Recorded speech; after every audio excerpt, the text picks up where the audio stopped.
Welcome, everybody. I am so glad you're here. My name is Caroline Colas, and I'm the Senior Director of Health and Wellness at the Marlene Meyerson JCC Manhattan. Today on the Positive Psychology Hour, do you seek to live your life on purpose instead of by accident? With Dr. Gerard, Meyer, and Sherry Kelly. We are going to talk about whether you want to feel more in control of your life and how to do that. Dr. Meyer and Dr. Kelly are here to teach us how to learn to enact changes in the way we think, feel, and live using tools from the mindful choice system research that shows that 20% of our actions account for 80% of our problems. The COVID-19 pandemic and its protracted impact on mental health has exposed the need for practical approaches to foster coping and resilience skills. The mindful choice system is a new approach built upon the evidence-based strategies of positive psychology and choice theory. It's particularly powerful in providing tools for managing stress, building resistance, with solutions-focused strategies that are easy to use.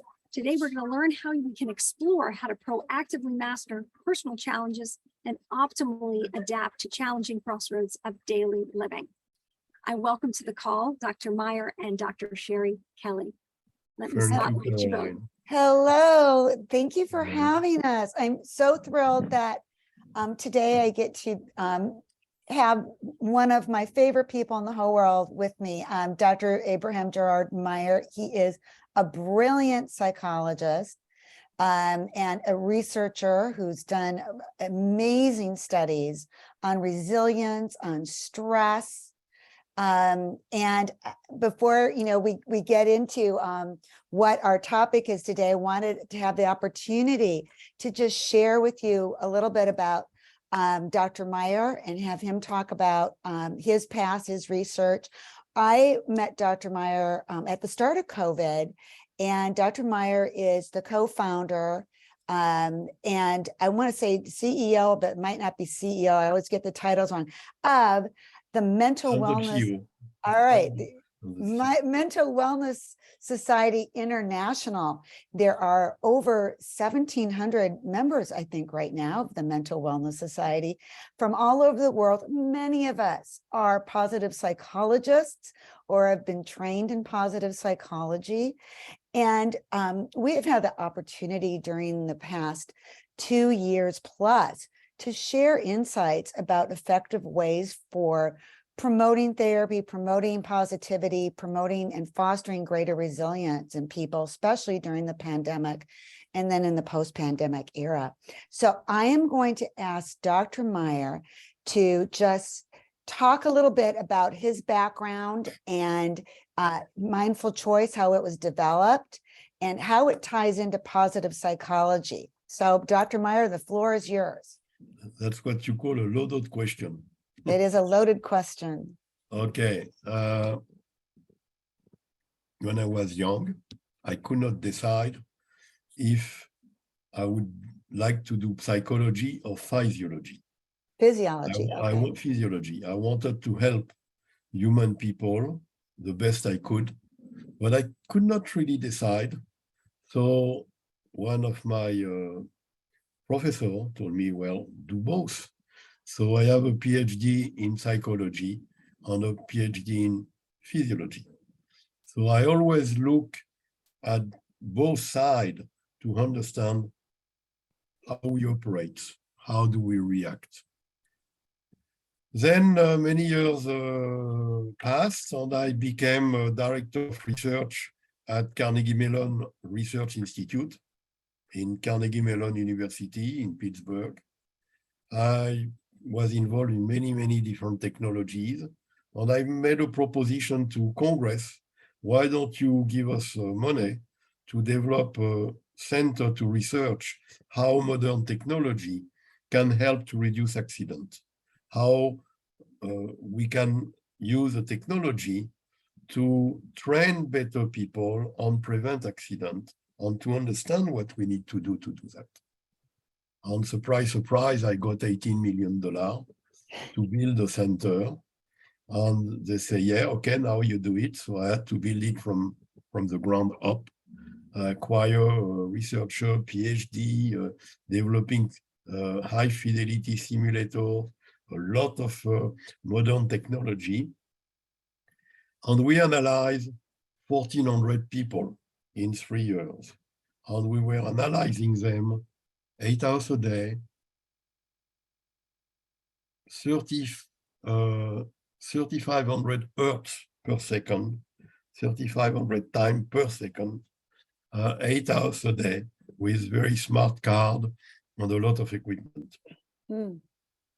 At the beginning, we did not realize that a big cluster, we dealt with police pursuit, ambulance, emergency vehicle, and the fire truck, and truck driver.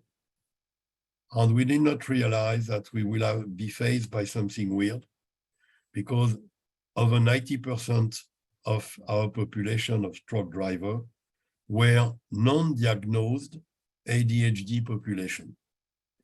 And it became very difficult because our field of research is what you call split-second decision under stress or adversity.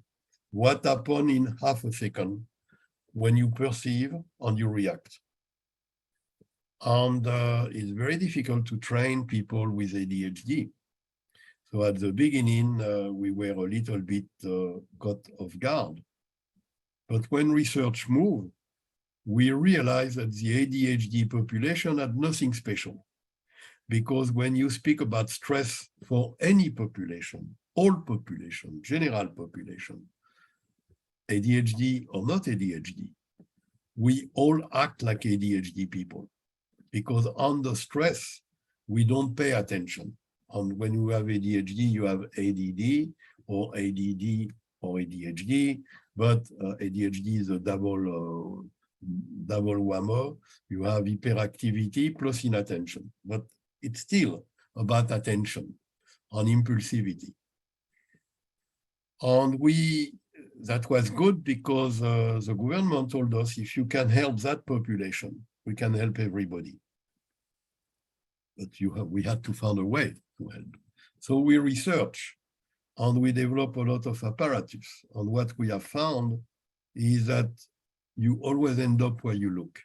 Meaning, if you look at the problem, you end up to stay or to end in the problem. But if you look at the solution when a problem comes at you, then you will not have a problem. And it's very interesting because it was what we call the tunnel vision effect. It's a physiological reaction to a psychological stress. And you end up to see right here only the problem, and you don't see here all the solution. So we needed to try to see how we can train people, even under stress, even driving on ice, having a tree falling in front of them, to have the right reaction and not to be afraid and to look at something they learn, which is to look at a positive outcome. Very interesting. And that was at the very beginning of positive psychology. But we did not connect, even though we were in Pennsylvania, with Dr. Seligman in Philadelphia, because we were in our research. And our research is very simple. Once you are in TV, it's a domino effect. On the story, let's say, by looking in a negative direction, you have written a prophecy, which is doom.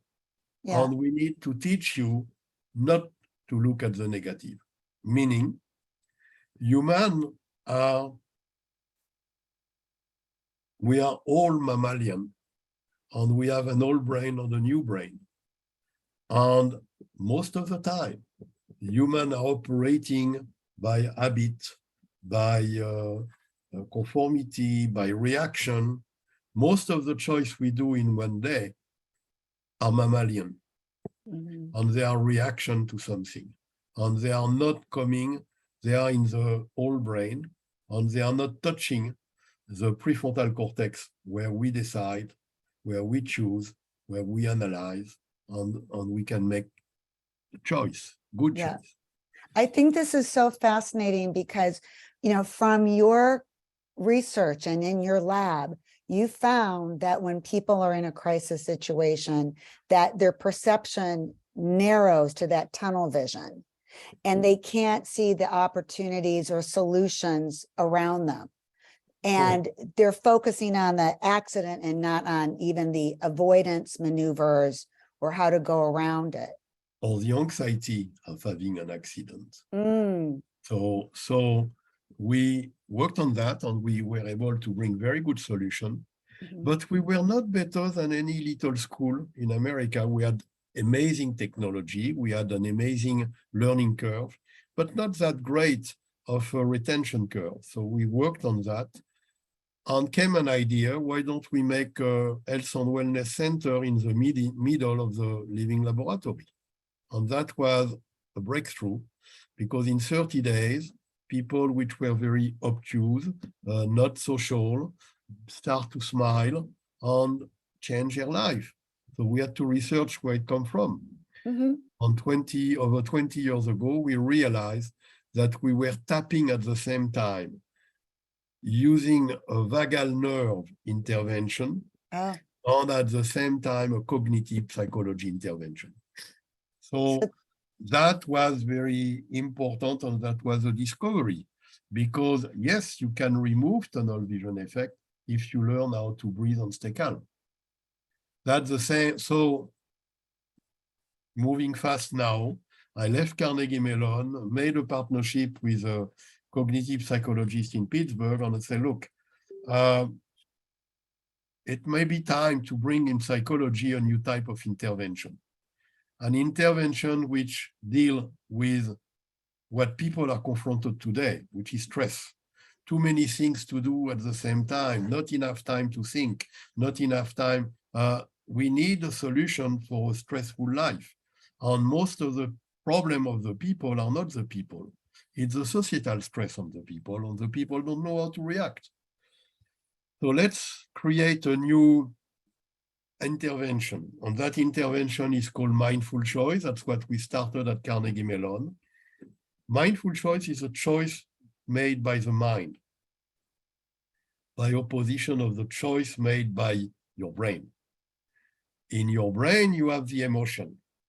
And it's a method where we bring choice by reason, by the prefrontal cortex, by the cognition. So we develop mindful choice as I'm sorry of the complicated term, but I will simplify it after. It's metacognitive positive psychology. Metacognition is to know about knowing. In our case, is to think about thinking. And positive psychology is to focus on the positive. Because I just told you that we demonstrated that when you look at the negative, you are creating your problems. You are going into the problems, not aware of your problems. And by the way, to try to be aware of your problems is not to look at your problem, but to look at the solution or at what is your destination. And we base that mindful choice method. We developed it for many years. We train many psychologists. We have more than 50 trained psychologists actually in Brooklyn, from psychologists. And that was the biggest mistake we could do, because they took the method apart and they used only a piece of it. That's great for my practice. I will use that technique, but not the system. So we have to train people to the system. So Dr. Meyer, excuse me for interrupting. So I think, one of the things that's really interesting for those of us, in the audience today is this is really a shift from traditional psychology, which was very problem focused, disease model focused. And it aligns very well with positive psychology, where we're not going to focus on the problems as much. We're going to focus on the solutions. And we're also not focusing on the emotions as much. We're focusing more on reasoning. So Dr. Meyer developed these wonderful flashcards on mind focus coaching. I use them in my practice. And here is one of the flashcards. And we're going to walk through these cards because these are a great way to explain what mind focused coaching is and mindful choices. So this I hope you can see this little card, but you see it, right? All right, so can you, Before we say that, Yeah. Sherry, yes, I would like to make a very short introduction on what is different in our method of other methods. yes. Our method starts on a very simple idea. If I can change the way you think, I will change the way you feel and the way you act. Mm, And that is mindful choice, because we change the way you think. Yeah. And furthermore, we created after thinking, because in old psychology, you have emotion, you have the thought, you have the feeling, and you have the action. mhm, We created in between the thought and the feeling an attitude, a mindful choice attitude, which mhm. is taking things in a positive way, which is totally aligned with positive psychology. But we created a positive psychology attitude. And because of that, we can say, if I change the way you think in a positive way, it will change the way you think at things, because you will feel in a positive way and you will act in a positive way. Mhm, And that is the key of the system. That's mhm. a very important element. Now, Yes. with your question, you had a question about the card number 6. Well, this is very interesting. So this, when I work with people, and I ask them to focus on the solutions and the reason, and we're not going to focus on the emotions, we're not going to focus so much on the past, we're going to be rooted in the present. They're really surprised when I'm not focusing so much on the emotions. So can you talk a little bit about that, about this card? This one is card number 6 out of 82 cards. It's emotion versus reason. Mm, So basically, you can see that we give more weight, so to speak, to the brain than the heart. And it's a very important element. By the way, it's also in the Torah, where Hashem is telling us not to follow the sight of our eyes and the emotion that we have, but to have our reasoning, our reason to reign our heart, our emotion. But I discovered that 25 years later, that it was in the Torah. So when I started my research, we found that emotions are hardwired in the brain. mm, And you can continue all what you want, is what we have common with all mammalian, because it's in the old brain, it's in the brain. When the reason is in the new brain, the prefrontal cortex, and that we'll see in a minute, all what you can do when you can tap in this wonderful area. I'm not here. So we don't want to have a life run by our emotion. We want our life to be by design and by reasoning. And that is one of the very important cards. yes, that is. And obviously, many of your clients are saying, but I'm here to see you because I have emotion and you don't speak about my emotion. Right. Yes, but your emotion is what makes you to react in a primal way.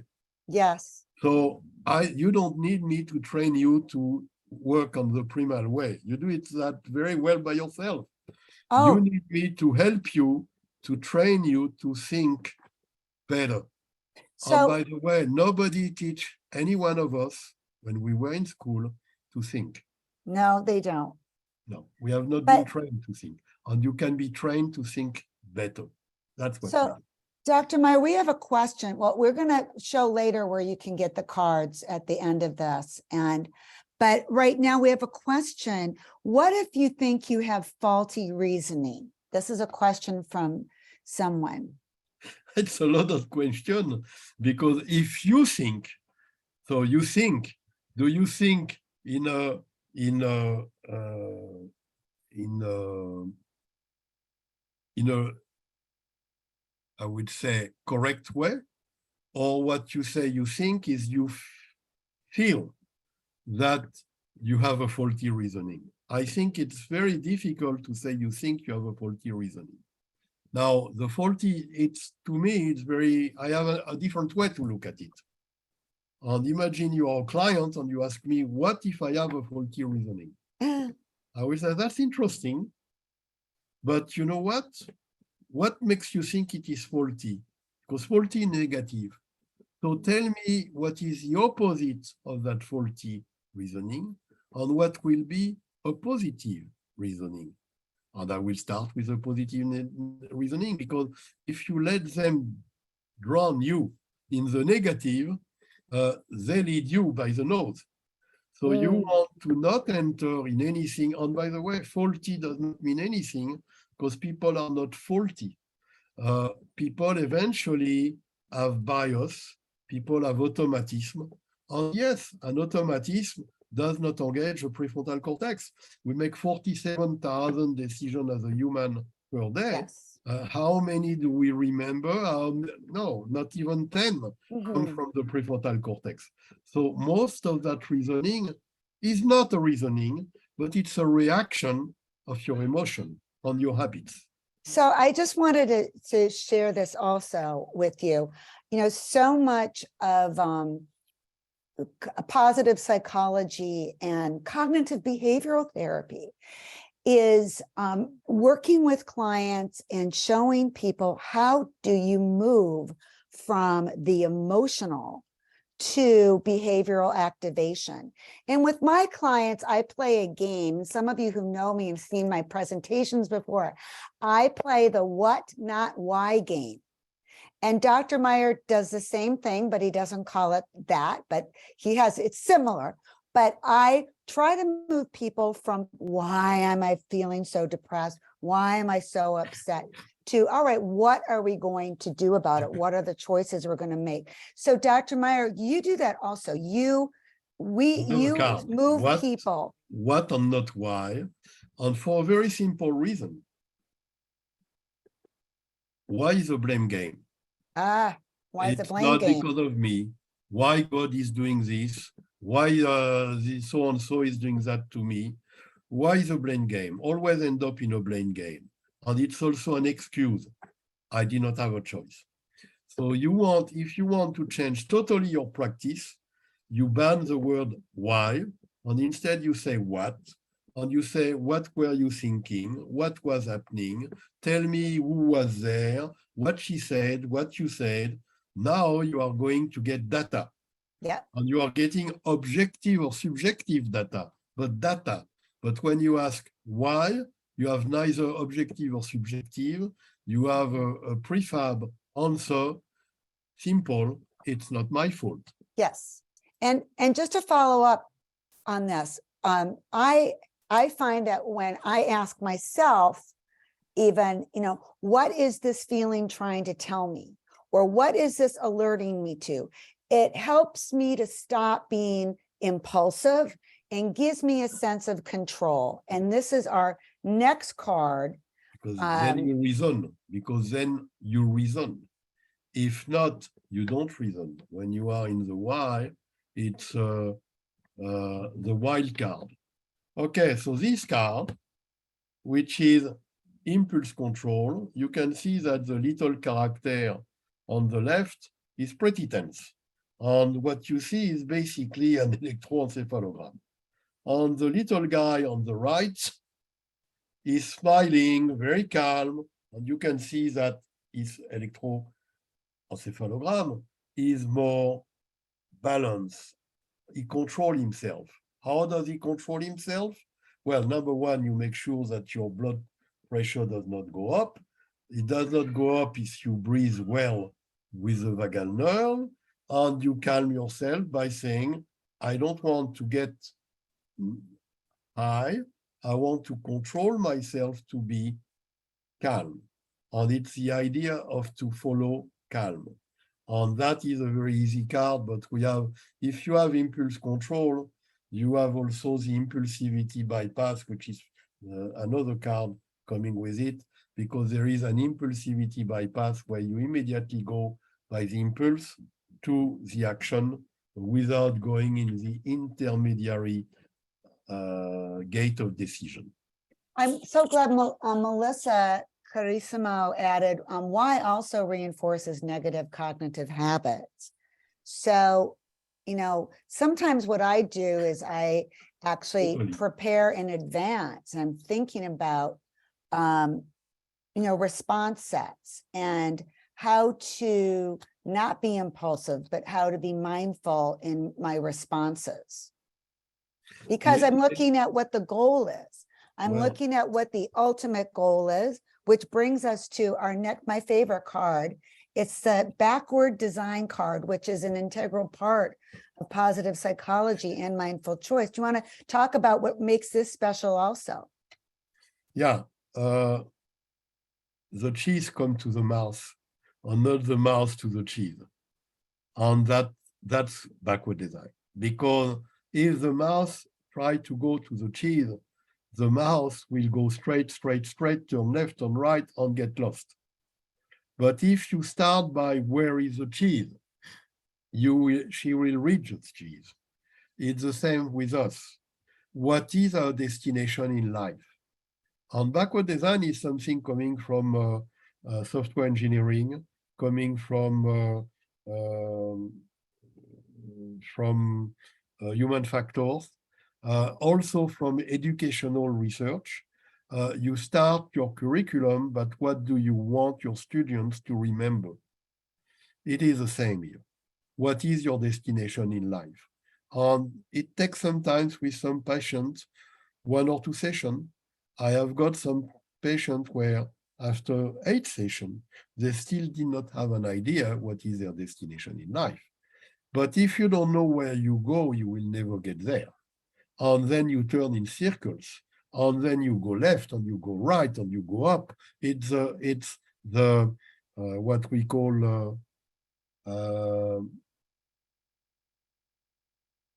the roller coaster. Yes. But so even if you are in the fog like a boat, and there is fog, if you have something pointing the direction where you want to go, or not go in this case, because all the lighthouse is where you want to see the lighthouse, but you don't want to come too close to the lighthouse.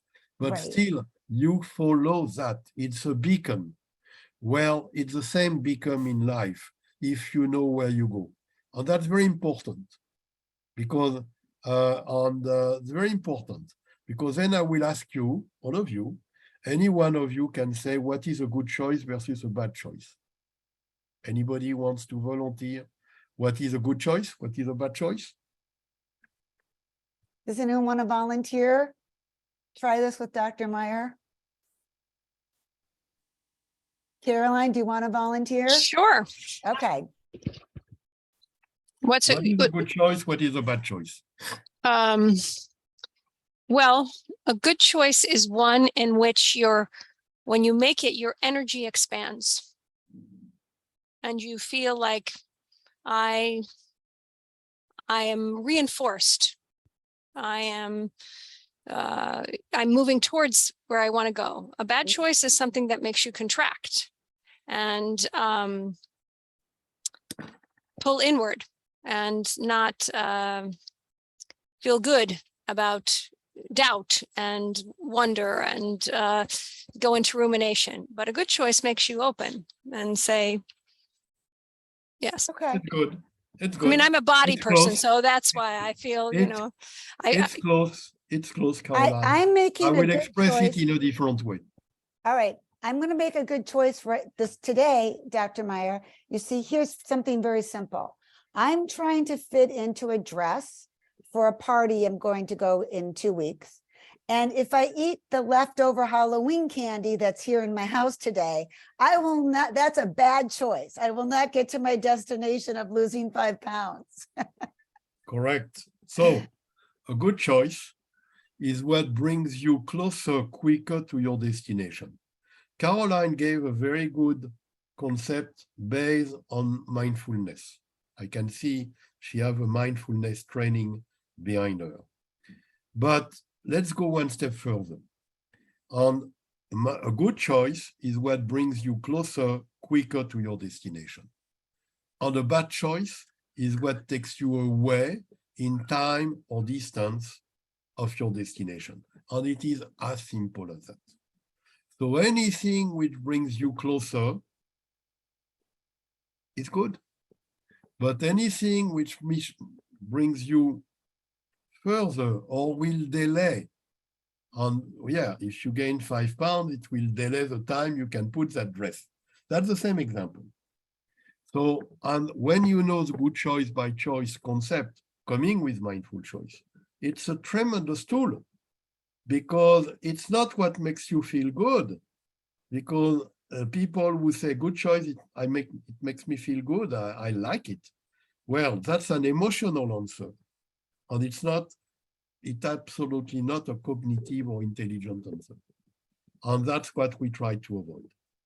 So we go to the next card, which is the binary choice. And binary choice comes from our research. Human cannot make a choice, more than a choice in the same fraction of second. You cannot make a choice between more than one choice out of 2 possibilities. One choice, 2 possibilities. And if you put 3 or 4, you create flight, fight, freeze, which is a mammalian response to any stress attack. So human can choose one thing at the time, and after that, a minute later, you make another choice. But in fact, the reasoning of human on, I think, what we call artificial intelligence copies that from human. It's binary, and you only go binaries. And the first binary choice is, do I do this or not? One of the things you taught And the me, second choice is, if I don't do this, do I do that? That's the second choice. Dr. But we teach people to make a binary decision tree. Now, yes? Dr. Meyer, one of the things you taught me, I didn't realize that we make like 46,000 choices a day. 47, yeah. 47,000 choices a But day. many we don't even realize, because we make that choice based on automatism, on autopilot, or based on our mammalian brain, but not on engaging our prefrontal cortex where you make choice. Those choices, Right. remember, that's what we call cognition. So one of the things you need, though, is this goal or destination purpose thinking, or else you're going to be living life by accident instead of on purpose. So we can use that in regard of that one. Okay. We will use the next card, if you don't mind, which is the binary choice. We have an exercise called green door, red door. And you have a choice between the red door, and the red door is where you have, I will call it, all your skeleton in the closet. What gives you gas pain, what makes you don't feel good. You already know that when you speak with somebody at a family reunion, it always ends up the same way with the same person. Well, don't go there. So how do we do? Well, as it is binary, we teach you, when you see a red door, don't even enter or touch it. Look for the green door. And the green door takes you to the next choice, where you might have still a red door and a green door. But if you take the green door, it takes you to your destination. But if you take the red door, it keeps you where you are. And that's why people don't change. So because they stay in the red door. So just go with that. Just go with this, because Thanksgiving's coming up. So let's go to the Thanksgiving dinner. And I see, the obnoxious uncle who always, tells the same story over and over, or might disagree with me on something. So how do I don't even engage him? How do I use red door, green door at Thanksgiving? So you know that when you engage, it's always end up the same way, right? Yeah. Why you engage? You have a choice to engage or not. You engage by emotion. Well, you have to be polite. But if you use your reasoning, it's, I don't want to engage because I want to move on. Okay. And to move on is to take the green door. And the green door is to use positive psychology. Okay. Absolutely. That's where you want to use positive psychology. So by not engaging. This is such an important element. I just want to stop right here and ask if anyone has a question of Dr. Meyer right now. Because I know there were some questions in the chat before. I just wanted to ask about tips on how to figure out what your destination is. Like, That's a good point. By definition, your destination is not in your past. So by bringing you in the destination, I am pulling you out of your past. And that's actually very interesting. You made a good transition. That's the next card. Just happen like that. Your past does not determine your future. Your past is past, and you can do nothing in your past to change it. And there is nothing good to drill with your psychologist in your past, because you are still working on negative issues on negative past. And it's like to put the toothpaste inside the tube. It's out, it's out. Okay, get a new tube. So your past, and then you have the future. But the future, guess what? Does not exist before the present past. So the only place where you can decide something, where you can choose, where you can affect, is in the present. The present, and actually we have a very beautiful video saying the present is a gift. And the gift to choose what you want to do. And we help people to live in the present because in the present, but the present is a millisecond in our reasoning. If you control a short millisecond and you don't engage in your emotional mammalian response, then you will be fine. I only need to help you to not engage in the mammalian response and to reason. We are back to reason versus emotion. So I think I answer your question by that. And that's a big card. You had another card, Doctor. Well, this is a good one because this helps us with anxiety. We just had a question about anxiety.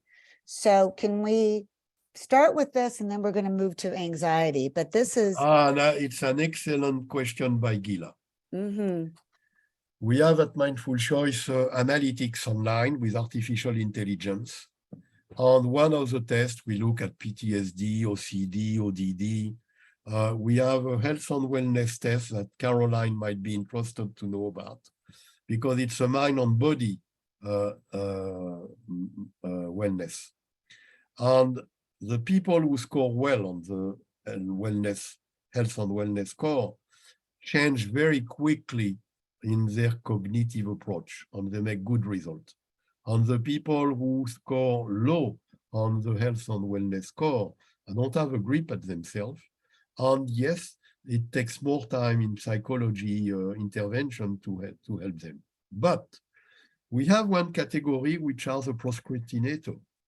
And procrastination has 7 different routes.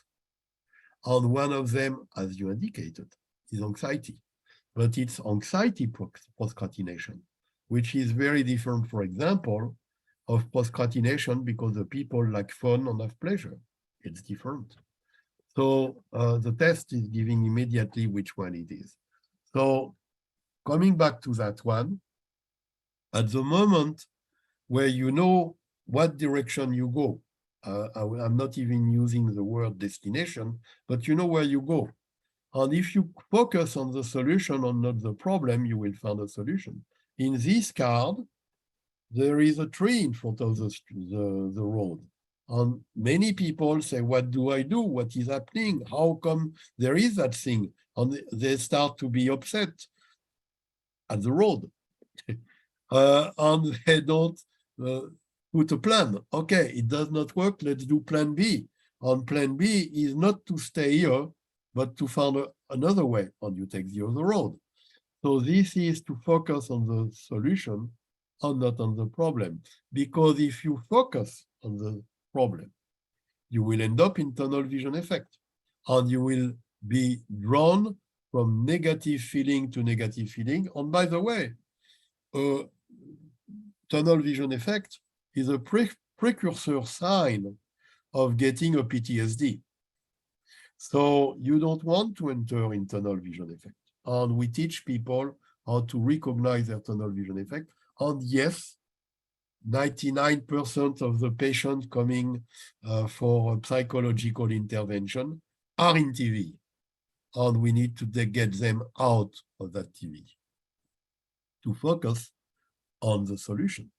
So Yes. we have someone has their hand raised. It's a calling user, I think, has their hand raised.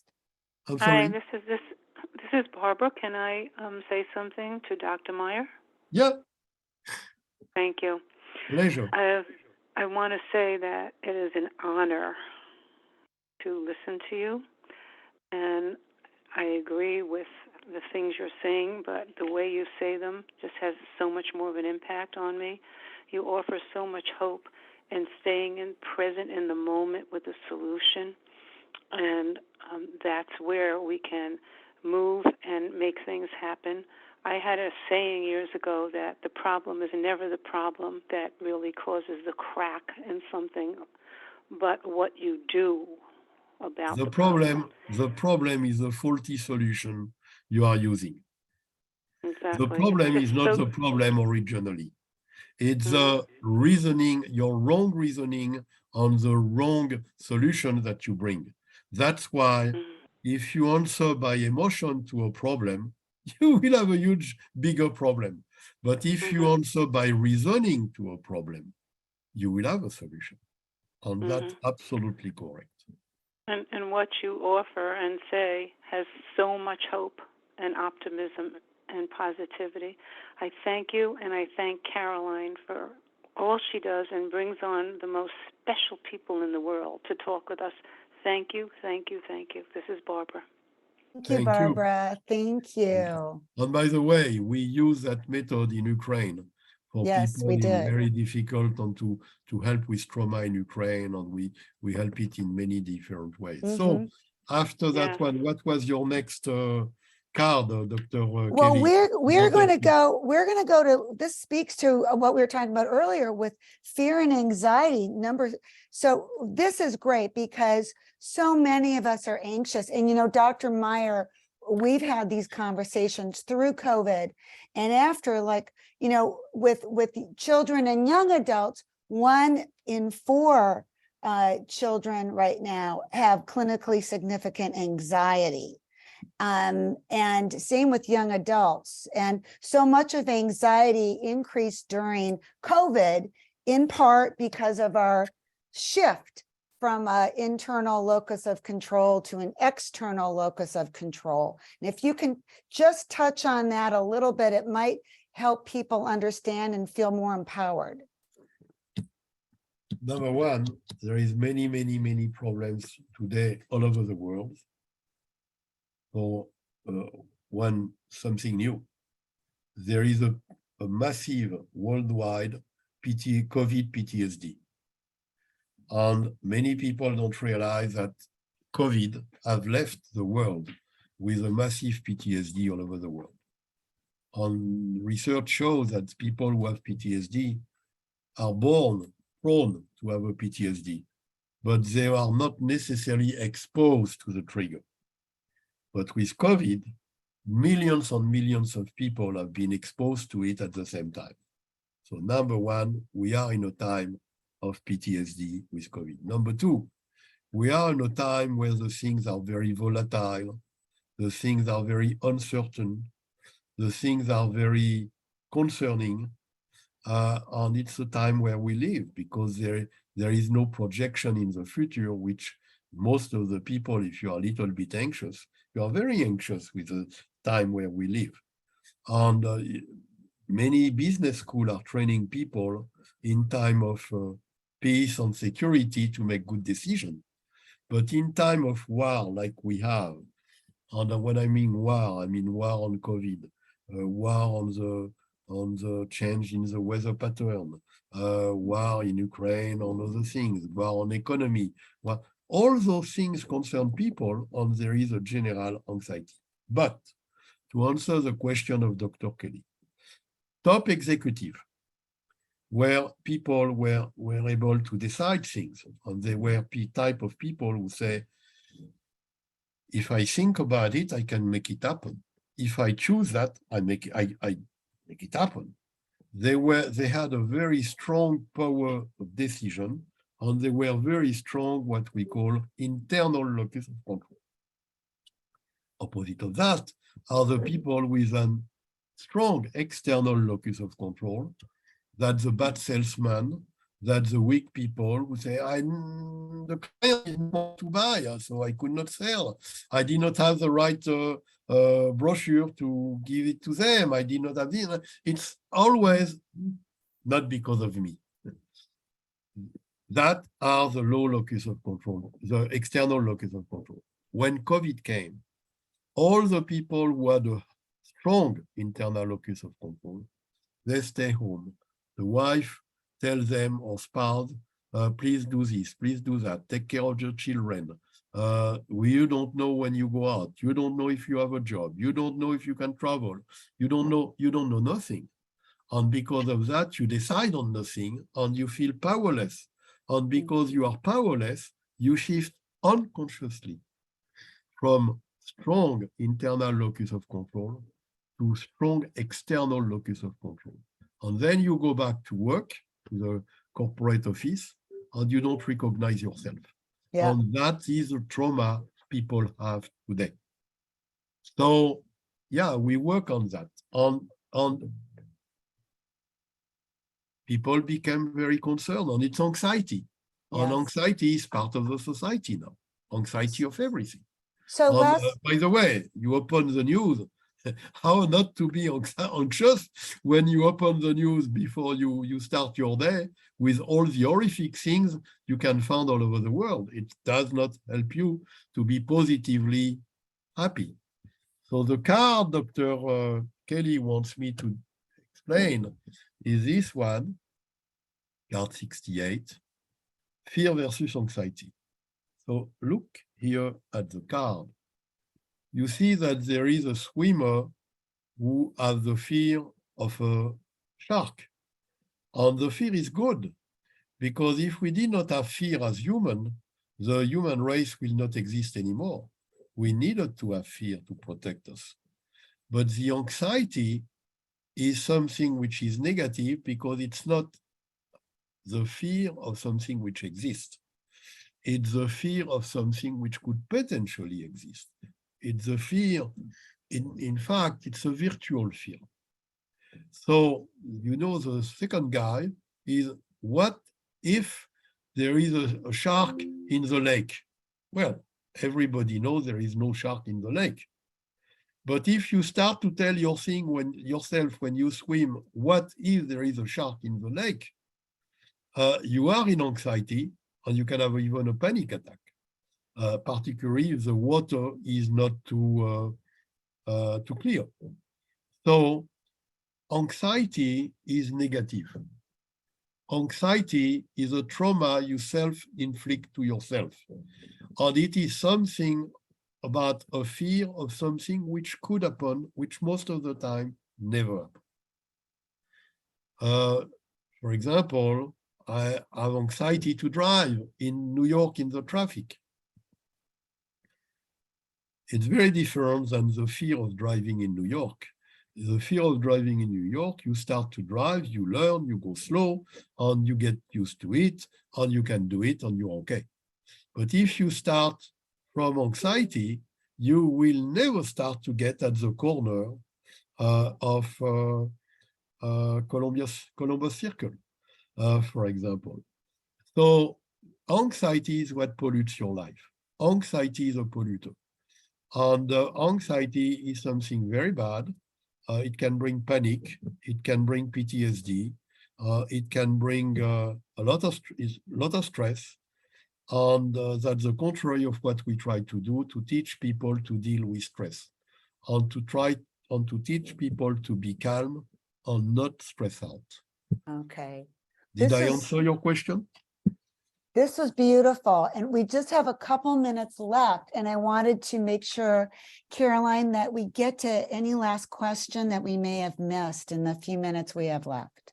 Sure. And I think sometimes what people want to know about is, well, what about trauma? If I've been traumatized and I have a memory of that, and then how do I just focus on the future because I'm being triggered when I see something? Very good question. So It's- you are describing that your trauma keeps you in the past.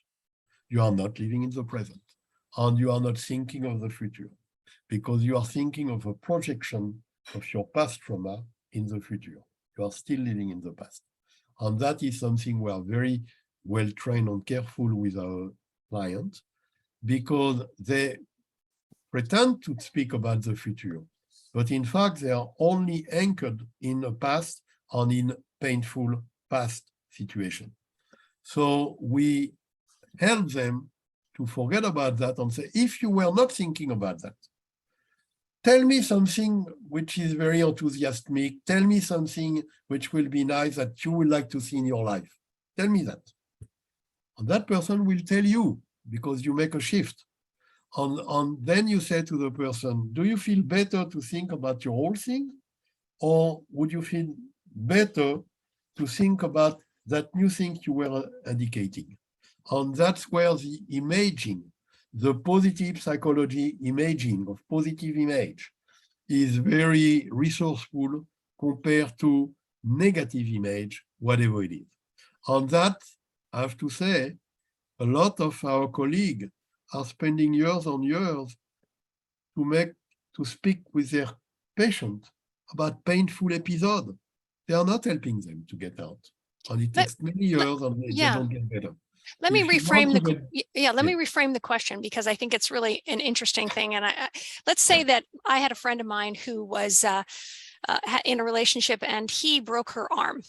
They no longer see each other, but she was teaching at a yoga studio and in he walks in. She can feel herself, right, go into a response. In that moment, what does she do in terms of your choice? Very good. Very, very good. I have a tool. I used it in Medellin, Colombia, where I lived for 4 years. And I had a clientele of the most beautiful woman you can imagine, and destroyed by a boyfriend or husband who have been mistreating them and going with other girls. And they were destroyed.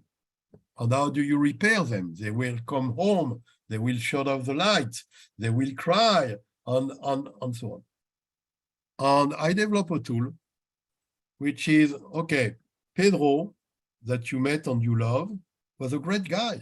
Pedro was a wonderful guy. And you loved him, and it was rightfully, he was the right guy for you. But guess what? Pedro went on a plane and Pedro disappeared. And what you have today is somebody who looks like Pedro, but he's not the Pedro you loved. And he's not the one who deserves you. And after 1 or 2 sessions of that exercise, they can see the guy and see that that guy is a jerk. It's not so she's not feeling anymore for him because she sees that the new one is not what was before. So now you live in the present and you bring in the present the new Pedro. Right. And So the they're not story goes on. identifying. They're not identifying with. But we have another way. We now use technology. This little apparatus, we just validated it along, it took a year to validate, but we have proven that this system, which you put with earphones, you can remove anxiety, PTSD, panic, fear, stress, and help to make relaxation. And we have proof of the brain imaging, and you can see with or without that system. So we are introducing now that type of system in conjunction with the technique you all use. Because that system, or the card, or the technique, whatever, but that system will help to calm the brain and put the brain to be receptive, to be able to tap in the prefrontal cortex in the reasoning. And then you work with your tool on the reasoning, and it works. So that tool is not magic, because when you from the study we have, when you stop to put your earphone, if you don't do it for 2 weeks, the effect you gain goes down. So, but at the same time, it proves it works. So we have been able to demonstrate it works, and we have a lot of good results with that tool. So we should come back and just do we can do a whole talk on trauma and approaches to trauma and approaches to anxiety using choice and positive psychology, if there's enough interest. All technology. Yeah. All technology. How to use technology and therapy together. Yes. So Yes, everyone's saying, please come back. So oh, good. Yes. Oh, good. That's right. If you invite me, I could not refuse. Oh, awesome. Awesome. Well, I can't believe the hour passed by so quickly, right, everyone? It just went by like that.